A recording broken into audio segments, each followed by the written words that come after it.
Richard Martínez, ministro de Economía y Finanzas, aquí en este espacio de entrevistas. Buenos días. Gracias por su presencia. Hoy rige pues el nuevo precio de la gasolina súper de $2.98. Se requería tiempo, había anticipado usted, para hacer todos los ajustes que implicaba la medida, pero esto incluye elevar también desde hoy la calidad de la gasolina súper a 92 octanos.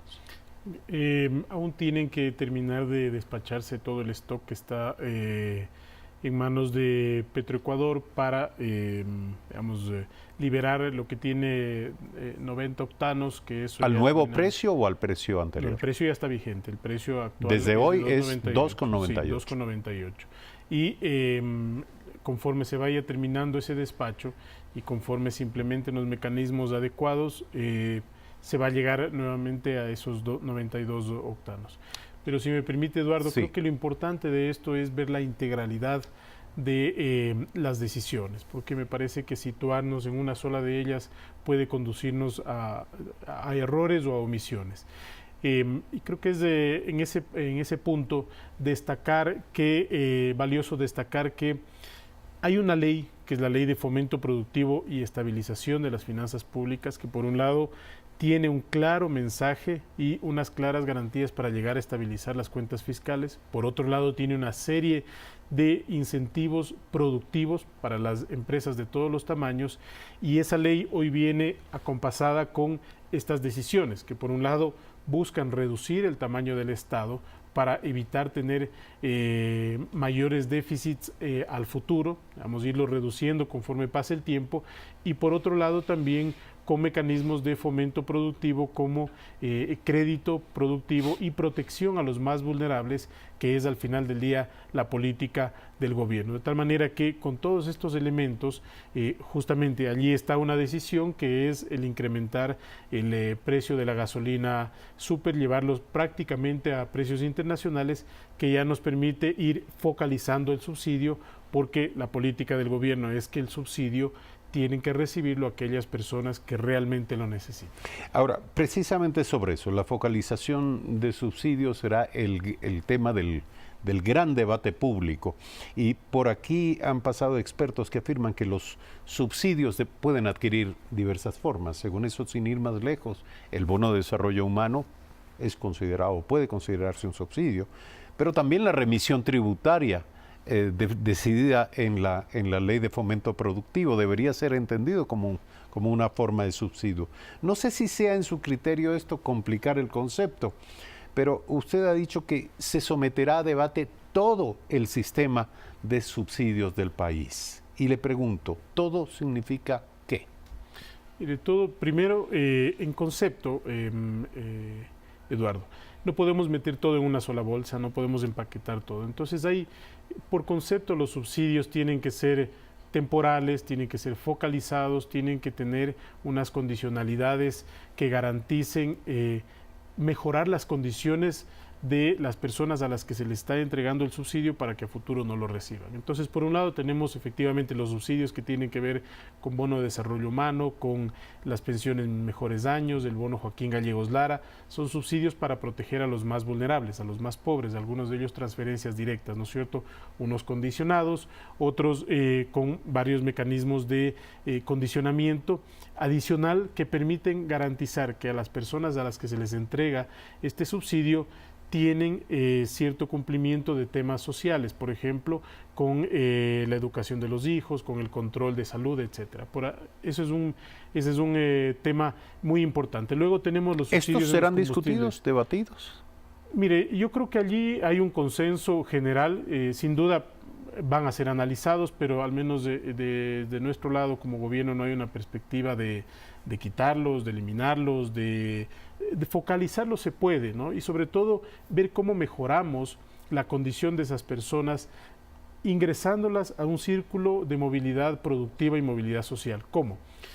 En el plan de prosperidad que hemos presentado, hay un paquete de financiamiento para aquellas personas que reciben el bono de desarrollo humano. Entonces, son personas que van a poder acceder a un crédito a $500 a una tasa del 5%. Porque ¿Es importante? ¿Es necesaria esta transferencia monetaria? Sí. ¿Es suficiente? No. No es suficiente. ¿Pero crédito para qué? Crédito para emprendimiento. Porque, le decía, es importante, pero no es suficiente porque nos interesa que este grupo de personas, no solo que reciba una transferencia monetaria, sino que pueda en el futuro tener un emprendimiento, formalizarse, de tal manera que este crédito denominado Yo Prospero tiene esa virtud, ¿no es cierto?, para ir acompañando a estas personas y que en el futuro, no porque el gobierno les quite, sino porque su condición socioeconómica sea mucho mejor, ya no necesariamente deban recibir ese bono. Pero se mantendrá mientras su condición lo requiera. Sin duda. Y luego tenemos los subsidios a los combustibles, donde están, bueno, por un lado la gasolina, tenemos el diésel, donde está el diésel de transporte, que es uno de los más importantes, y también está el gas. Entonces, ¿a qué apunta este diálogo, Eduardo? Apunta a escuchar las preocupaciones y las propuestas ciudadanas y buscar un consenso como sociedad, un consenso sobre ¿a quién queremos que vayan esos subsidios? A las personas que más tienen, a las personas que menos tienen. Y luego, una vez que ya encontremos ese consenso, que yo estoy seguro que la sociedad va a llegar rápidamente a un consenso, de que esto no puede ir a las personas que más recursos tienen, sino a los más vulnerables. El destino. Si es que ya iniciamos con los procesos de focalización, porque hay personas que nos han dicho, bueno, si es que quitamos los subsidios en algunos segmentos, esto debería ir a crédito productivo, o esto debería ir a salud, o esto debería ir a educación. Y me parece que es un debate importante tenerlo con todos los actores de la sociedad. Ahora, ministro, por ejemplo, el gas ya no tiene un peso mayor sobre el presupuesto, pero es un combustible de altísimo valor para la economía de servicios, pequeñas, medianas, microeconomías de servicios, por ejemplo, comedores, restaurantes de todo tamaño. En ese sentido, el subsidio al gas, se dice, es mucho más que un obsequio para calentar el agua de las piscinas, sino que tiene que ver ya con los precios del sector secundario de la economía. Mire, el gas tiene el subsidio al gas tiene una característica importante, y es que de los estudios realizados no solamente por el gobierno, sino por varios organismos internacionales, es un subsidio más progresivo, es decir, sí beneficia más a las personas que menos tienen. Obviamente hay estos casos, como usted señala, de las piscinas, etcétera, que no debería, ¿no es cierto? Eso creo que nadie va a estar de acuerdo en que subsidiemos. De ninguna manera, y para eso hay que focalizar. Exactamente, hacia allá va la focalización.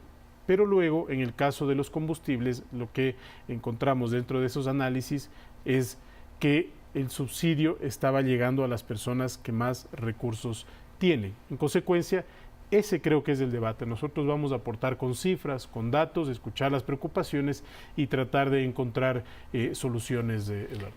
Ahora, ministro, nuevamente, focalizar es algo, eso es un objetivo, un propósito del que se viene hablando desde hace muchos años en el país. ¿Por qué no se ha hecho antes? Mire, seguramente por consideraciones de índole política, pero este es un gobierno responsable, es un gobierno que busca solucionar los grandes desequilibrios que tiene la economía, pero también sobre la base del diálogo. Esa es una impronta de este gobierno, es un gobierno que no toma decisiones sin escuchar a los ciudadanos y que empieza con el ejemplo por casa. Por eso es que hemos planteado esta optimización de los gastos del Estado. Para nosotros eso es muy importante, porque no podríamos incluso iniciar un diálogo, un debate, si es que no damos el ejemplo por casa. Son cerca de $1.000 millones de ahorros, de reducción de gasto, lo que se plantea, y eso implica un esfuerzo del Estado, ¿no es cierto? Un esfuerzo por reducir gastos que no necesariamente son esenciales para la operación de la cosa pública, para la implementación de la política pública, pero que si los mantenemos nos alejan de la posibilidad de darle sostenibilidad a lo realmente importante, que es salud, educación, ¿no es cierto?, protección a los más vulnerables.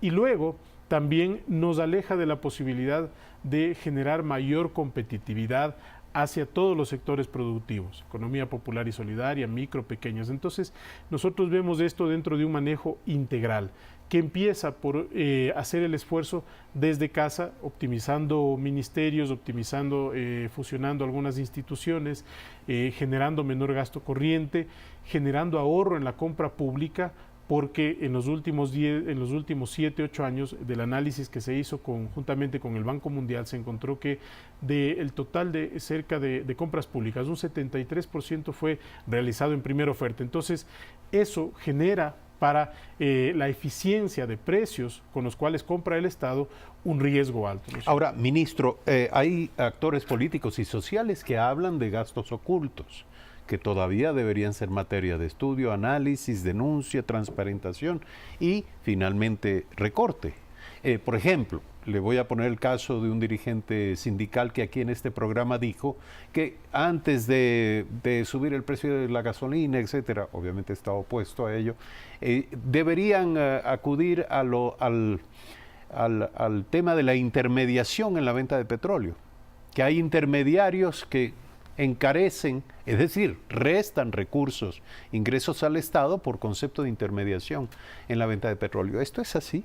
Y todo ello está en materia de análisis. El ministro de Hidrocarburos, entendemos, está trabajando en ese tema concretamente. Y todo aquello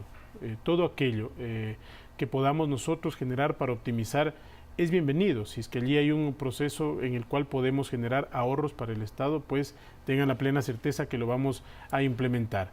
Lo importante es apuntar hacia ese objetivo conjunto de reducir un gasto que ya no es sostenible y que no es sostenible por la vía de los ingresos que recibimos, sino a través de más endeudamiento y posiblemente más oneroso. Ministro, usted ha dicho creer que hay un espacio para el consenso social y que ningún ecuatoriano, como dijo hace un minuto, estará de acuerdo con subsidiar a los ricos y en desacuerdo con subvencionar a las personas que más lo necesitan. Pero esto ya tiene que ver con quiénes participarán en el diálogo, incluso aquellos que se han pronunciado en contra de las medidas económicas. Por supuesto, Eduardo. Este diálogo va a ser un diálogo abierto. Naturalmente, nuestro objetivo y el pedido es que sea un diálogo técnico, un diálogo transparente, un diálogo que nos permita encontrar soluciones. Porque si traemos a la mesa posiciones políticas o demagógicas, seguramente ese diálogo va a fallar por esas características. Entonces, nosotros proponemos un diálogo serio, ordenado, transparente, con cifras, con alternativas. ¿Y el mecanismo cuándo será anunciado? Mire, estamos terminando de ajustar el mecanismo. En un principio habíamos dicho que será anunciado esta semana posiblemente, pero ha generado mucho interés este proceso de diálogo y tenemos varias organizaciones que nos están planteando algunas alternativas. Entonces es posible que tarde algo más para encontrar un mecanismo idóneo, pero no será sino cuestión de días. Teniendo una amplia convocatoria, teniendo mesas de conversación que nos permitan llegar, insisto, a algo concreto y sobre todo con la base técnica de cifras. Aprovechando también incluso este momento, Eduardo, en la coyuntura mundial, el tema tecnológico, ¿no es cierto?, que permite trascender a un debate y a un diálogo que puede quitar muchas preocupaciones del camino, porque la capacidad de focalización a través de la tecnología es mucho más fuerte. Explíquenos, o sea, todo se basa en la depuración y la tecnificación de esa nómina del bono de desarrollo. No necesariamente, pero por ejemplo, usted puede conocer con exactitud cuánto está consumiendo el día de mañana Eduardo Califé, qué tipo de vehículo tiene, qué características de ingreso tiene esa persona. Sí, y eso saber permite si esa persona debe o no acceder a un tipo de subsidio. Efectivamente, Eduardo, pero nuevamente, esta es una de las decisiones, Eduardo. Yo sí creo que hay que darle un contexto general a este tema, de tal manera que podamos apuntar al objetivo. ¿Cuál es el objetivo?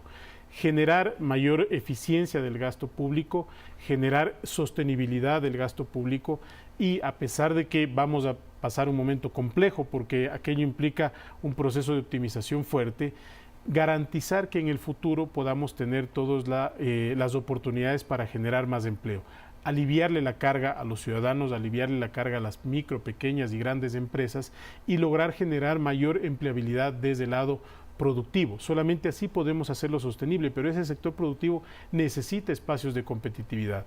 Un tema muy importante que lo comentábamos antes de iniciar la entrevista, Eduardo, es la implementación de todas estas decisiones que se han tomado.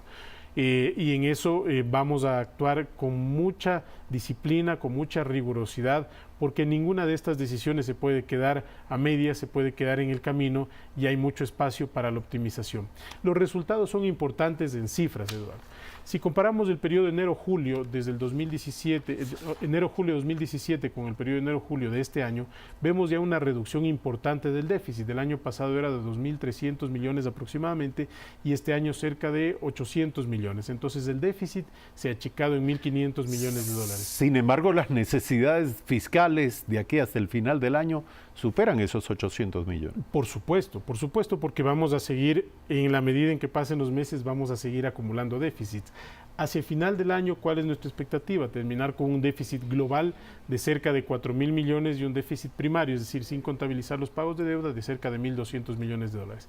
Pero para agosto, que falta todavía esta semana por recorrer, ya observamos también cifras de mejora frente al año pasado que podrían totalizar un déficit de cercano a los 1.000 millones de dólares acumulado, pero sobre todo en el codificado ya empezamos a ver los resultados de las medidas de optimización que apuntan a la reducción del gasto corriente, de los gastos permanentes. Y eso ya tendrá impacto sobre el ejercicio del próximo año. Sin duda, y la presupuestación del 2019 es clave, Eduardo, porque nos permite ya tener una herramienta con directrices presupuestarias sobre un marco normativo como la Ley de Fomento Productivo y Estabilización Fiscal que tienen un claro objetivo y nos va a permitir garantizar un mejor control de que tengamos un gasto de calidad, un gasto bueno, un gasto oportuno y un gasto que le permita al Estado funcionar de una manera sólida y ágil y que no genere riesgos para la sostenibilidad de los proyectos sociales y tampoco sobrecargas a los ciudadanos. Ahora, para concluir, esos 4.000 millones de dólares que se requerirá para llenar